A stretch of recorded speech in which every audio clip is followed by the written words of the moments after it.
السلام علیکم۔ S M Islamic Urdu میں آپ کو خوش آمدید۔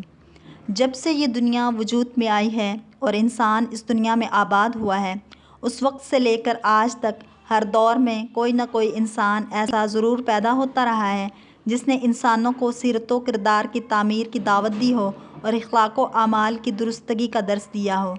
اللہ تعالیٰ نے تمام انسانیت میں انبیاء کو خاص طور پر چنا اور ان کے اندر وہ تمام خصوصیات و صفات اور کمال درجے کی خصلتیں و عادات شامل کر دیں جن سے ایک بہترین اور مثالی معاشرہ تشکیل میں آتا ہے۔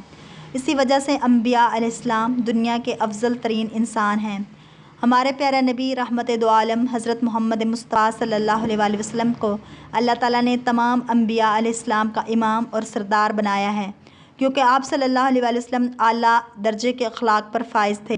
آپ صلی اللہ علیہ وآلہ وسلم جزیرہ عرب میں اس وقت پیدا ہوئے جب پوری انسانیت شدید اخلاقی بحران کا شکار تھی، خصوصاً عرب کے رہنے والے اخلاق و کردار سے بالکل ناآشنا تھے۔ انسانیت کی تذلیل سر عام کی جاتی تھی۔ ساری انسانیت صفات سے بے پرواہ اور بلند اخلاق کے اصولوں سے بالکل ناواقف تھی۔ کھلے عام بے حیائی کرنا، دوسروں کے حقوق غصب کرنا، عورتوں اور غلاموں پر ظلم کرنا اور دوسروں کی عزت و جان پر حملہ آور ہونا ایک عام سی بات تھی۔ ایسے ماحول میں بلند اخلاق و کردار کی بات کرنا کچھ ایسا ہی تھا جیسے ریگستان میں صدا لگانا۔ مگر نبی کریم صلی اللہ علیہ وآلہ وسلم نے اپنی ساری زندگی اخلاقی اصول کی تبلیغ اور قوانین الہی کی اشاعت میں گزار دی، اور ایک دن کے لیے بھی وہ اپنے آس پاس کے ماحول کی سختی سے متاثر نہ ہوئے، جس کا نتیجہ یہ ہوا کہ ایک مردہ و افسردہ قوم اور اخلاق و کردار سے ناواقف معاشرہ ایک مثالی اور کامیاب معاشرے میں تبدیل ہو گیا، بلکہ اس معاشرے کو انسانیت کا علمبردار بنا کر پیش کیا جس کی مثال انسانی تاریخ میں نہیں ملتی۔ آپ صلی اللہ علیہ وآلہ وسلم کے اخلاق و صفات پوری کائنات میں سب سے زیادہ اعلیٰ تھے۔ اخلاق کے تمام صفات صبر و شکر، تحمل و برداشت، نرم مزاجی، دوسروں کے حقوق کو ادا کرنا، غرض ان جیسی تمام صفات سے آپ صلی اللہ علیہ وآلہ وسلم متصف تھے۔ خود اللہ تعالیٰ کا کلام اس بات کی گواہی دے رہا ہے۔ سورہ قلم میں اللہ تعالیٰ فرماتا ہے کہ اور یقیناً آپ اخلاق کے اعلیٰ درجے پر ہیں۔ رسول اللہ صلی اللہ علیہ وسلم کی سیرت و کردار اور اخلاق و اعمال کے مشاہدہ کا موقع ام المومنین حضرت عائشہ صدیقہ رضی اللہ تعالیٰ عنہا کو میسر آیا تھا، کیونکہ وہ آپ صلی اللہ علیہ وآلہ وسلم کی رفیقہ حیات تھیں۔ ایک مرتبہ چند صحابی حضرت عائشہ صدیقہ رضی اللہ تعالیٰ عنہا کی خدمت میں حاضر ہوئے اور عرض کیا کہ اے ام المومنین، حضور پاک صلی اللہ علیہ وآلہ وسلم کے اخلاق اور معمولات بیان فرمائیے۔ تو حضرت عائشہ صدیقہ رضی اللہ تعالیٰ عنہا نے جواب دیا کہ کیا تم لوگوں نے قرآن نہیں پڑھا؟ رسول اللہ صلی اللہ علیہ وسلم کا اخلاق تو قرآن ہے، یعنی قرآنی تعلیمات آپ صلی اللہ علیہ وآلہ وسلم کے اخلاق و کردار میں رچی اور بسی ہوئی ہیں۔ قرآن کے اندر اخلاق کے بارے میں جو کچھ آیا ہے وہ سب آپ صلی اللہ علیہ وآلہ وسلم کی حیات مبارکہ میں شامل ہے۔ حضرت انس بن مالک رضی اللہ تعالیٰ عنہ رسول اکرم صلی اللہ علیہ وآلہ وسلم کے قریبی صحابی اور وفادار خادم تھے۔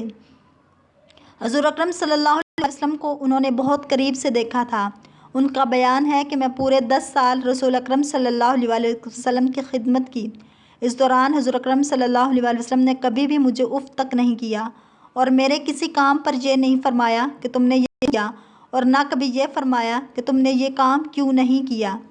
حضرت عائشہ رضی اللہ تعالیٰ عنہ فرماتی ہیں کہ آپ صلی اللہ علیہ وآلہ وسلم نے کبھی بھی اپنے ہاتھ سے کسی کو نہیں مارا بجز جہاد فی سبیل اللہ۔ حضرت عائشہ رضی اللہ تعالیٰ عنہ فرماتی ہیں کہ آپ صلی اللہ علیہ وآلہ وسلم نہ فحش گو تھے اور نہ فحش کے پاس جاتے تھے،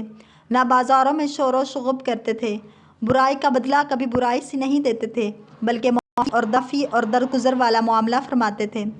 حضرت ابو داؤد رضی اللہ تعالیٰ عنہ فرماتے ہیں کہ رسول اکرم صلی اللہ علیہ وآلہ وسلم نے فرمایا کہ میزان عمل میں اچھے اخلاق کے برابر اس عمل کا وزن نہیں ہوگا، اور اللہ تعالیٰ گالی گلوچ کرنے والے بد زبان سے بغض رکھتا ہے۔ ابو سفیان جو غزوہ بدر، احد اور خندق وغیرہ میں لڑائیوں کا سرغنہ تھا، جس نے نہ جانے کتنی دفعہ مسلمانوں کو نقصان و تکلیف پہنچائی، کتنی دفعہ خود حضور اکرم صلی اللہ علیہ وآلہ وسلم کے قتل کا فیصلہ کیا، جو ہر قدم پر اسلام کا دشمن ثابت ہوا، لیکن فتح مکہ کے موقع پر آپ صلی اللہ علیہ وآلہ وسلم کے اخلاق کریمانہ اور عفو عام دیکھ کے کہ آپ صلی اللہ علیہ وآلہ وسلم نے اس کو نہ صرف معاف کیا بلکہ آپ صلی اللہ علیہ وآلہ وسلم نے یہ بھی فرمایا جو ابو سفیان کے گھر میں پناہ لے گا اس کو بھی امن ہے۔ بلند اخلاق کی ایسی جیتی جاگتی مثال کوئی پیش نہیں کر سکتا ہے، یا جب سے یہ دنیا وجود میں آئی ہے اس دن سے اب تک ایسی کوئی نظیر نہیں دیکھی گئی، ہرگز نہیں۔ یہ خاص صفات و عادات اللہ تعالیٰ نے آپ صلی اللہ علیہ وآلہ وسلم کو ہی عطا کی ہیں۔ یہی وجہ ہے کہ ایک طرف اللہ تعالیٰ قرآن کریم کو راہ نجات کی ضمانت قرار دیتا ہے اور دوسری طرف حضور اکرم صلی اللہ علیہ وآلہ وسلم کی سیرت مبارکہ کو انسانیت کے وجود کا مقصد قرار دیتا ہے کہ تمہارے لیے رسول اللہ صلی اللہ علیہ وسلم کی زندگی بہترین نمونہ ہے، مگر اس شخص کے لیے جو اللہ اور قیامت پر یقین رکھتا ہے اور کثرت سے ذکر خدا کرتا ہے۔ اگر کوئی آپ صلی اللہ علیہ وآلہ وسلم کی مکمل زندگی کا مطالعہ کر کے عمل پیرا ہو جائے تو بلا شبہ زندگی میں 4 چاند لگ سکتے ہیں اور عمل کرنے والے کی دنیا و آخرت قابل رشک بن سکتی ہے۔ اور خاص طور پر اگر ہم آپ صلی اللہ علیہ وآلہ وسلم کے اخلاق کو اپنی زندگی کا مقصد بنا لیں تو بہت آسانی سے ہمیں اللہ تعالیٰ سے جنت کا فیصلہ کروا سکتے ہیں، اور آج کل کے نازک ترین حالات میں بھی اللہ تعالیٰ کی خاص مدد ہمارے ساتھ شامل حال ہو سکتی ہے۔ اگر آپ کو ہماری ویڈیو پسند آئے تو شیئر اور سبسکرائب ضرور کریں تاکہ ایسی اسلامک ویڈیوز آپ تک پہنچتی رہیں۔